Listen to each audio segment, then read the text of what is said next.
Rosa here in the Rosa String Works workshop. We're over on the dark side today, over here on the greasy side. That's what I call the dark side. Got my Ford 4000 tractor sitting here. I don't know if you can see it very well. I've taken off the sheet metal, I've taken off the gas tank, I've taken off the front bumper, and I just now took off the valve cover. And I'm on my way into the head here, where the cylinders are. These back two cylinders are not getting any compression at all. I'm hoping it's going to be something as simple as a head gasket. And because the front two cylinders are running just fine, actually, and they've got good compression. So I'm hoping that's all it is. We'll see, and I'll show you more of it as I get further into it. Well, my friends, I've progressed a little further. I've taken off lots more stuff. Basically, I'm down to the point where I'm ready to remove the head and remove the intake and exhaust manifolds. I think I'm ready to take those off. By the way, I've already checked. There's no oil and water mixed anywhere that I can see. It looks like the water's clean. It looks like the oil's clean. This is the #1 cylinder on the way this tractor is configured. It's the back cylinder in this case. It goes to the #1 spot on the distributor cap, which seems to be backwards from all the other tractors I've seen, but that's the way this one's been configured forever. I think I've got these valves loose here. Well, the valves are up, the push rods are loose, and I believe I've got it on the top dead center. So I'm going to put a little air in this spark plug hole. And I can feel it blowing out of this hole. So there you go. That tells me there's probably a bad head gasket between them.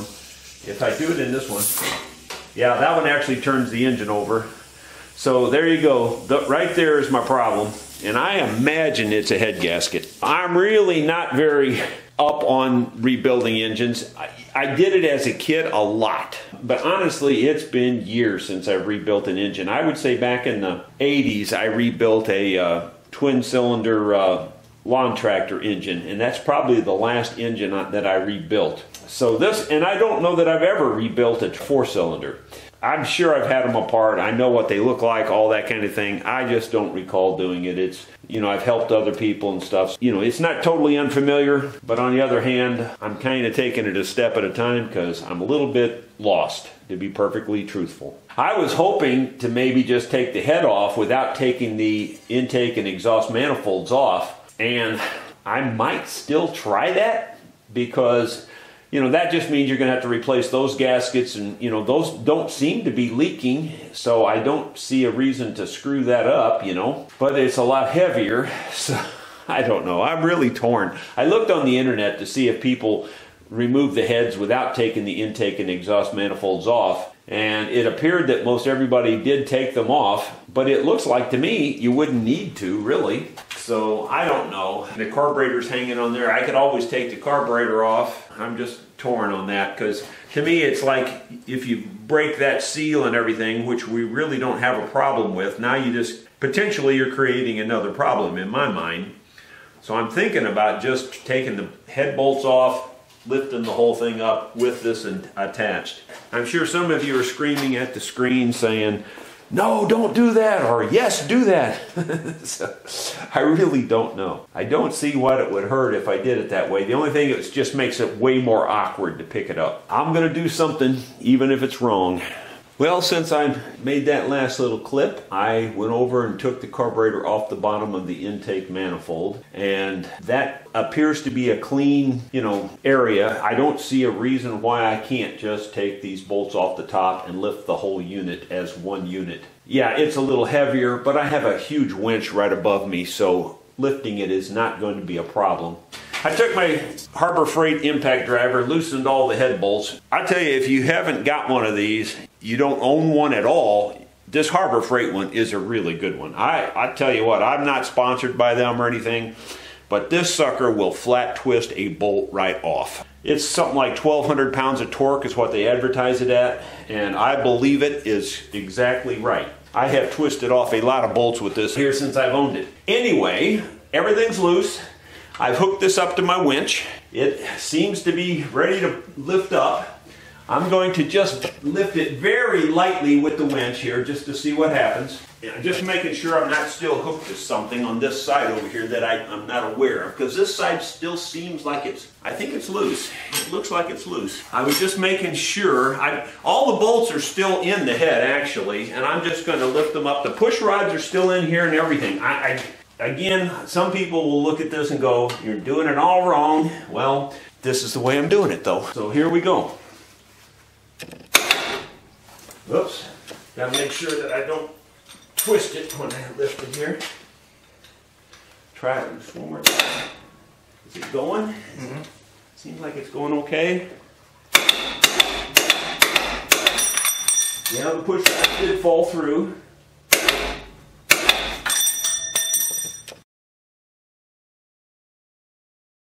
Well, the head's hanging there, so it should hang okay. Is it gonna hang crooked, or is it okay? I think it'll hang. Will be all right.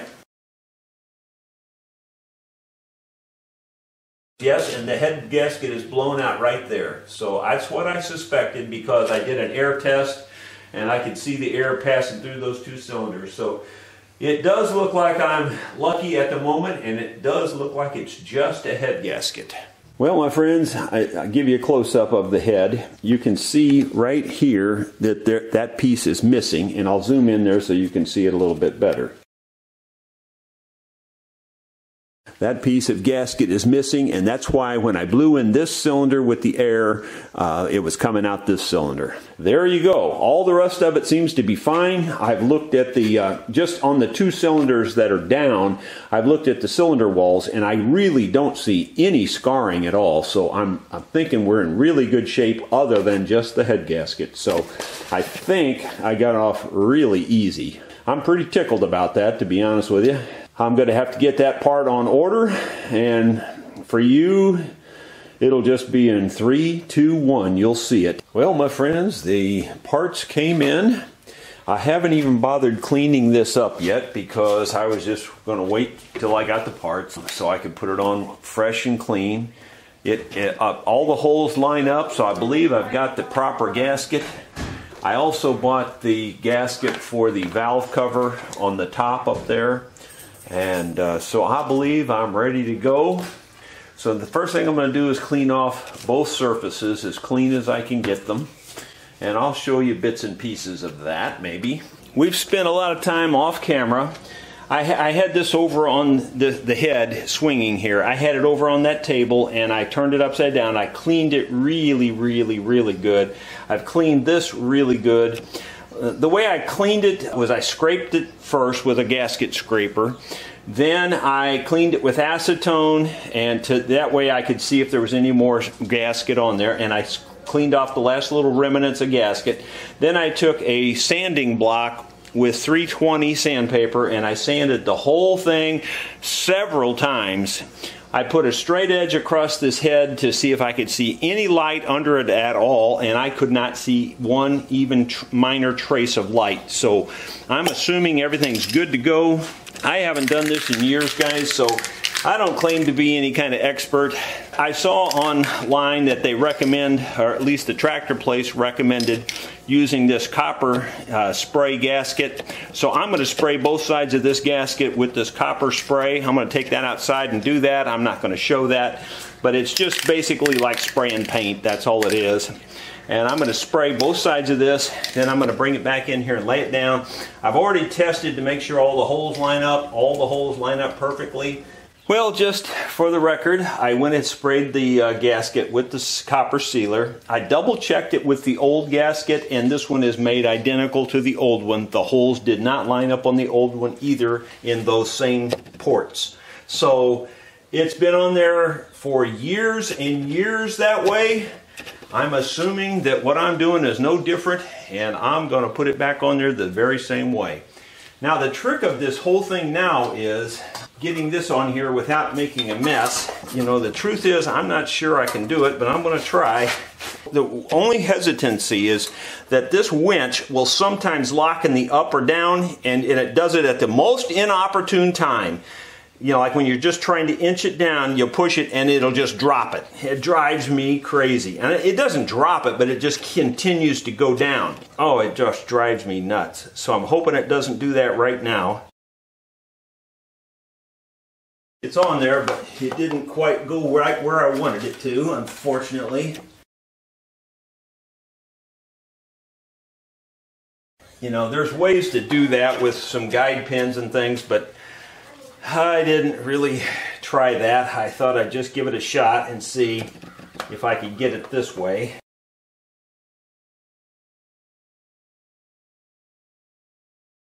There we go. I think we got it.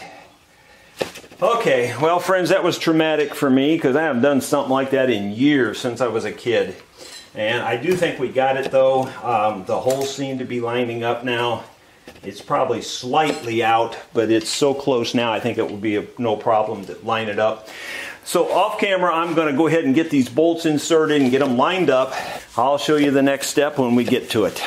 I've made a lot of progress on this. I haven't filmed much of it. I've got most everything back together. I've been adjusting the valves. I thought I'd show you very quickly how you do that. This is really hokey looking, I know that, but I made this little mess here to turn over the engine. This just happens to be, this head of this bolt just happens to be the right size to fit in the crank of this engine. And I just welded a bunch of scrap bolts together to make it long enough, and then I just clamped a vice grips on it because I only need to use this one time for this operation.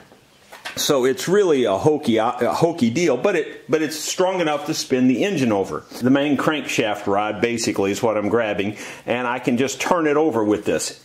So what you have to do is you turn it over to your piston is on top dead center, and both of these are loose. And so you can see that valve is loose, and this one's loose, but not very loose. The way I know the piston is at the top is I can poke a little wire down in there and I can feel the piston. If the wire goes way down in there, obviously the piston's not up. And I had that wire right here, and I was going to show you. Okay, here it is.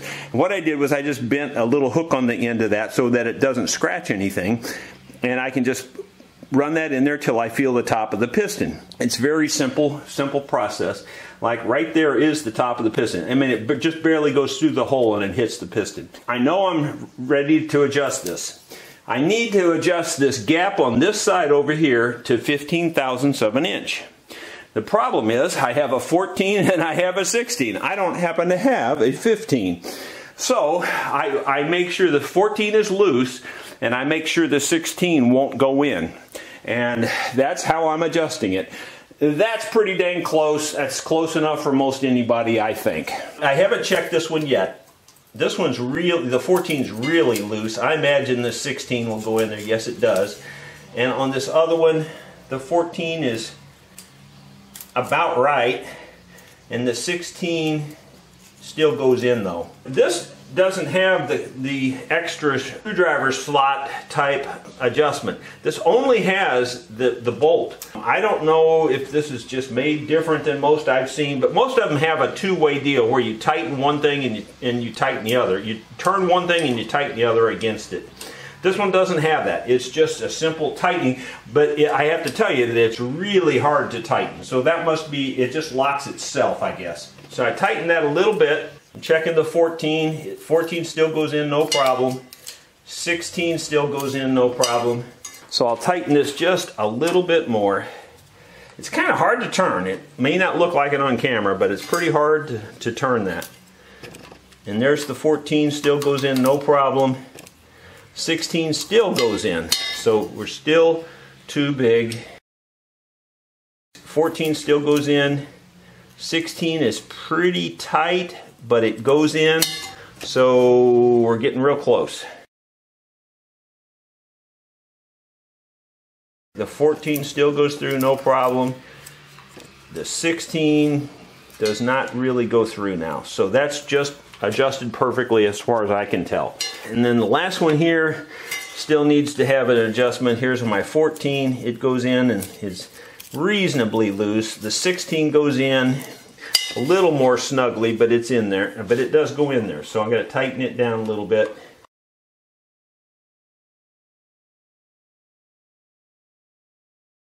14 goes in pretty easily now. 16 hopefully still doesn't go in. Okay, I'm going to call that good enough. I mean, you're talking 1/1000th of an inch, so you know it's got to be pretty close. That's as good as I can do. See, the problem is my gas tank sits over the top of this. Often you try to run these like this to check your oil and make sure it's all working. I'm not exactly sure how I can do that with this. And once you get that big gas tank over this, you can't really put the cover back on this. I don't know. Maybe I can just rig up a temporary gas line to it to run it. I'm not sure. But I would like to run it like this to make sure that it's pumping oil and getting oil through here. I can tell you for sure this has been one of the most frustrating jobs I've done in a while. There's a little... This oil tube goes down into the crankcase, and there's a little tiny rubber washer on the end of it, and that washer had disintegrated when I pulled it out of there. It wasn't any good. I thought that it was supposed to have a washer in the head gasket package. Well, actually, I didn't think that. I took the head gasket out, put the head gasket in, put it all together, and then I heard later that it may have had this little washer in there. But by that time, my wife had already cleaned up the shop, and so I couldn't search the packaging to see if that was in there. So anyway, I had to go to town, 30-mile round trip, just to get some piece of rubber that I could put on the end of that hose. Then I had to make it fit. I didn't show all of that because it was just frustrating as heck. It's kind of like an O-ring, except it's more like a band, a wide band, flat band.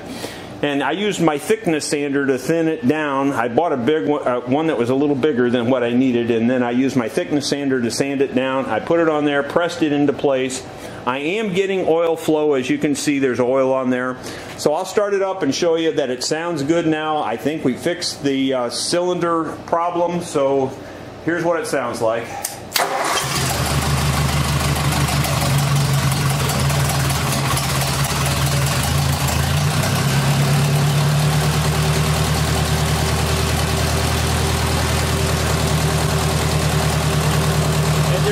Oil flow coming out of that. Not a lot, but there's some. I'm hoping that's enough. But you can tell there's no more missing. It sounds good. The electronic ignition is working. That was seen in another video. So I guess I'll put the rest of it back together, put the hardware back on it, the sheet metal, all that, and I'll show you what it looks like in the final form here in a little bit. Well, my friends, it's back together, and truly that's all it was a head gasket. I had a little minor electrical problem because I accidentally left the switch on and couldn't figure that out. I didn't bother filming. It turned out it was just the ground. The ground, I guess, had, you know, got hot or something and made a little bad connection. But once I cleaned the ground, put it back on there, everything's fine. So it should start right up. You know how video is. I started it about an hour ago, and then I put all the sheet metal on here. So it should, and I only let it run for like 5 seconds when I started it. I just was testing the electrical, so I didn't let it warm up or anything. So here we go. This is basically a cold start, and let's just see if it starts. Now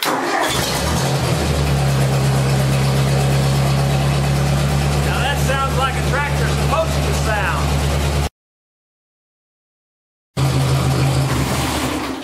That's the way it should have sounded the first time when I put that electronic ignition on it. You know, I got fooled on that one. It turned out it was the reason it was missing was not the electric problem like it usually is with this thing with the points. But now I should never have that problem anymore either, and hopefully if this head gasket lasts as long as the last one, it'll probably outlast me. So I hope you enjoyed it. Thank you for watching.